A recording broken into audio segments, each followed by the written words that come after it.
네, 쏟아지는 수많은 뉴스 가운데 가장 관심을 끄는 이슈에 대해 집중 분석해보는 특급 추적 시간입니다. 오늘 추적할 사건은 바로 이 사건입니다.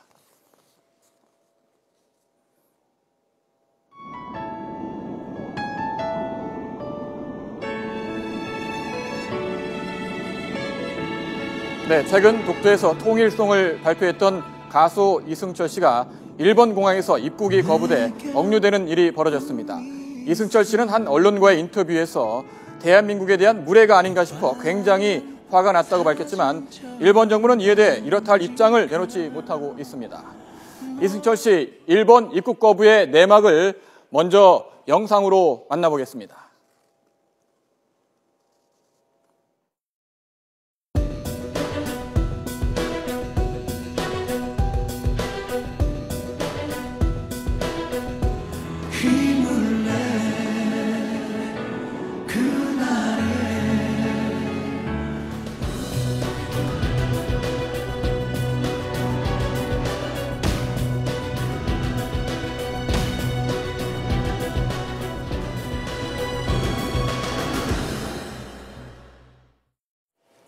네, 지금 그런가 하면 일본 시마네현 지사는요, 일본이 주장하는 독도의 명칭인 다케시마의 날 기념식을 정부 행사로 격상시킬 것을 요구했다고 합니다. 일본의 막가파식 외교, 이대로 좋은지 진단을 좀 해보도록 하겠습니다. 두 분을 모셨는데요. 백현주 대중문화 전문기자 그리고 유용화 정치평론가 두 분 나와주셨습니다. 안녕하세요. 네, 안녕하세요. 네. 지금 인터넷에는 누리꾼들의 이른바 분노 댓글이 지금 계속 잇따르고 있는 것 같습니다. 네. 지금 이승철 씨 입국 거부 파장 어떤 쟁점들이 있는지 저희가 좀 키워드를 하나하나 열면서 살펴보도록 하겠습니다. 먼저 첫 번째 키워드를 좀 살펴보도록 하겠습니다. 네. 이승철 씨가 이렇게 얘기했습니다. 보복성 입국 거부다. 상당히 불쾌한 일을 겪었다. 지금 이런 얘기인데요. 네. 이승철 씨 측에서 지금 어떤 얘기를 하고 있는 건가요?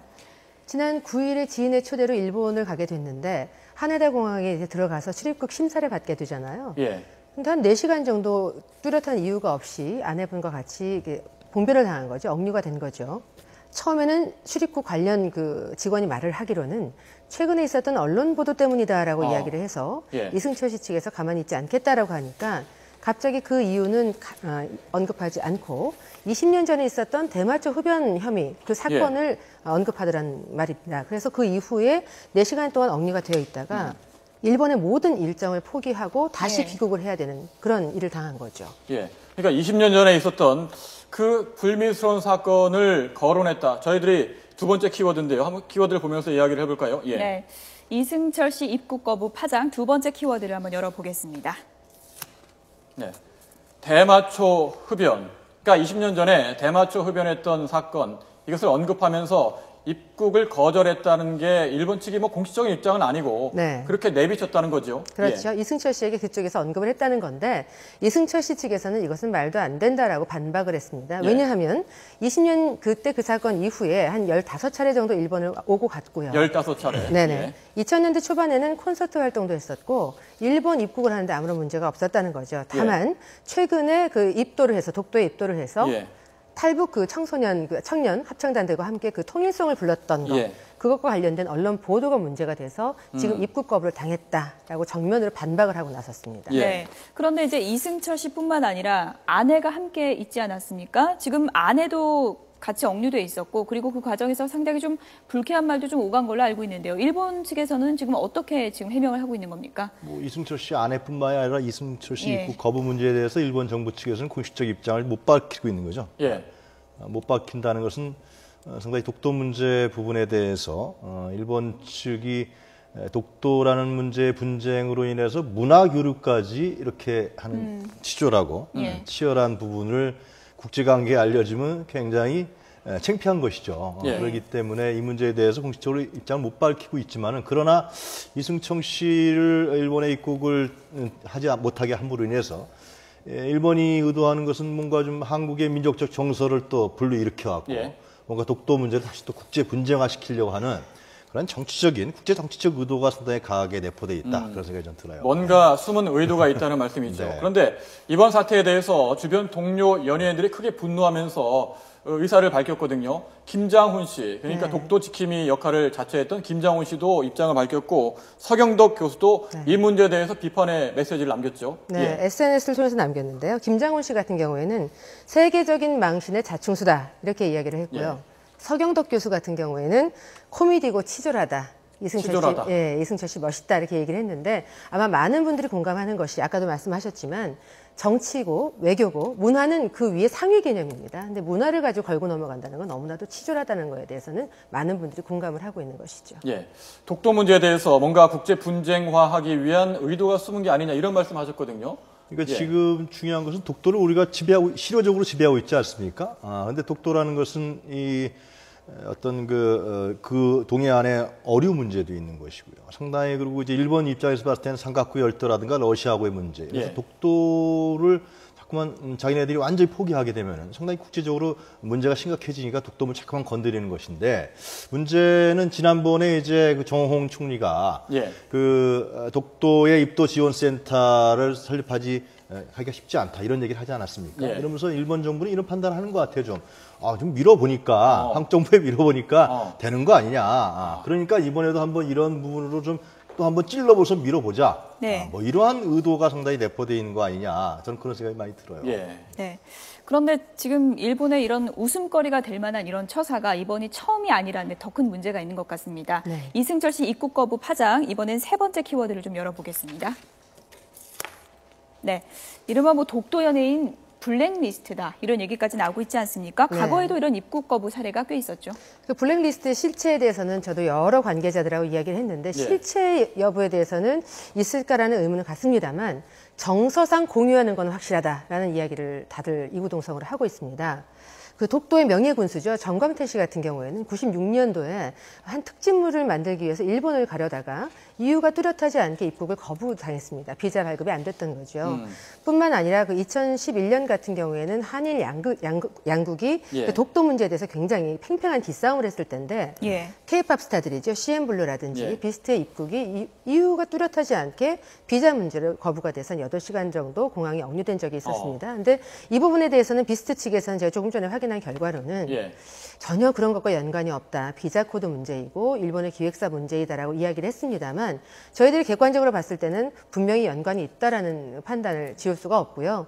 특히 이제 송일국 씨 같은 경우에는 2012년 전까지만 해도 일본 팬층이 굉장히 왕성하게 움직였고 일본에서도 프로모션을 굉장히 크게 했었습니다. 하지만 그 독도 횡단 프로젝트에 참여하고 나서 2012년 당시 그 외무성 차관이 방송에 나와서 언급을 하기로는 송일국 씨는 더 이상 입국이 어렵지 않겠느냐라는 이야기를 하면서 정말 송일국 씨의 드라마 신이라 불리는 사나이가 방영을 하기로 했다고 불발이 되는 상황이 되면서 지금 송일국 씨가 나왔군요. 화면에. 네, 그렇습니다. 판권 관련 일을 했던 분들이 좀 손해를 봐야 되는 그런 상황이었고 송일국 씨의 일본 팬분들이 일본에서 만날 수 없게 되자 송일국 씨 생일날 일본에 1년에 한 번 정도 팬미팅을 할 때 몇백 분이 서울로 와서 송일국 씨를 만나게 됐고 또 관련해서 혐한 그 운동하시는 분들에게는 공격의 대상이 됐었다라는 증언을 저는 듣기도 했었습니다. 그 일본이 이렇게 한류 연예인들을 대상으로 이지매를 하는 건가요? 어떻게 봐야 됩니까? 일본 말로 이지매. 그러니까 괴롭힘을 하는 것 같은데 이렇게 문화, 우리 한류가 이 아시아 지역뿐만 아니라 전 세계적으로 인기를 얻다 보니까 뭔가 한류 연예인을 타겟으로 해서 이런 분쟁을 일부러 만들어내는 게 아니냐 이런 말까지 나오고 있거든요. 어떻게 보시는지. 아까 말씀드린 대로 좀 자꾸만 찔러보는 것 같고요. 그것은 한국 정부가 밀리는 거 아니냐 이런 판단을 하는 거죠. 그러니까 일본 측이 노리는 의도는 이렇게 하면서 자꾸만 한국 민족의 정서를 건드리면서 이 독도를 국제 분쟁화시키려 하는 의도가 강하다는 것이죠. 전번에 정부에서 이제 독도 입도 지원 센터 문제. 그럼 과거 이명박 정부에서 추진하려고 했다가 이번 정부에서 그걸 이제 지금 제대로 추진이 쉽지 않다 이런 얘기를 한 거 아닙니까? 근데 그건 잘한 거라고 생각이 드는 게 우리가 실효적으로 지배하고 있는데 구태여 그걸 자꾸만 일본 측에 미끼를 줄 이유가 없는 것이죠. 그래서 이번 부분도 지금 에이펙 회의에서 지금 박근혜 대통령도 오늘 가서 얘기를 하고 있습니다만 한국과 미국과 중국과 일본 이 독도의 외교적인 문제들이 복잡하게 지금 돌아가고 있는 상황이고 그런 상황에서 한 번 더 찔러보자 이러한 의도들이 상당히 있기 때문에 우리는 구태여 이 문제에 관련해서 그렇게 그렇게 저는 뭐 감정적으로 아니면 뭐 국가적으로 반응할 이유는 전혀 없다. 한심하게 그렇게 하는 것보다 그렇게 저열하게 문화적으로까지도 국제적으로 문제를 일으키는 국가의 어떤 그 처사가 상당히 비겁한 것이다. 이런 정도 수준에서 우리 넘어가는 것이 좀 좋다 그런 판단이 들어요. 네. 워낙에 이제 막무가내로 나오니까 우리가 그걸 뭐 국가적으로 대응할 필요는 없다고 이제 말씀을 해주셨는데요. 우리 정부도 참 이제 이렇게 되면은 고민은 좀 깊어질 수밖에 없을 것 같은데요. 우리 정부 이번 사건에 대해서 이제 입장을 내놨습니다. 외교부 입장이 어떤 건지 먼저 좀 들어보도록 하겠습니다. 석연치 않은 사유로 우리 국민이 일본의 입국이 거절되었다 하면은 그것도 그것이 사실이라면은 심히 유감이라고 생각합니다. 네, 뭐 심히 유감이다 이런 입장을 밝혔는데요. 정부의 대응이 앞으로 어떤 방식으로 저 정도 수준에서 저는 끝나는 것이 좋다고 생각이 들고요. 저 문제를 계기로 자꾸만 지금 이제 시진핑 주석과 아베 총리도 만났습니다만은 그러면서 이제 결국은 한국과 중국과 일본이 경제적 협력 관계 속에서 정상적인 상태의 외교 관계로 갈 수밖에 없는 상황인 것이거든요. 그런 관계에서 일본이 자꾸만 이렇게 무리한 수를 두는 거에 대해서 굳이 우리가 국가적으로 정부적으로 대응할 필요는 없다. 그리고 우리 국민들도 그렇게 한심한 대응을 하는구나. 진짜 그건 말이 안 되는 거 아니겠습니까? 아무리 독도 간의 국제적 자기네 생각에 분쟁을 할지라도 이런 문화적 교류까지 차단한다는 것은 상당히 비겁하고 창피한 짓이기 때문에. 물론 좀 차분하게 봐야 되겠지만요. 이렇게 입국 거부가 만약에 앞으로 더 발생하면 두고 볼 수만은 없다. 이런 생각도 이제 많을 것 같은데요. 뭐 더 발생하겠습니까? 일본이 그 정도까지 수준까지는 안 갈 것 같고요.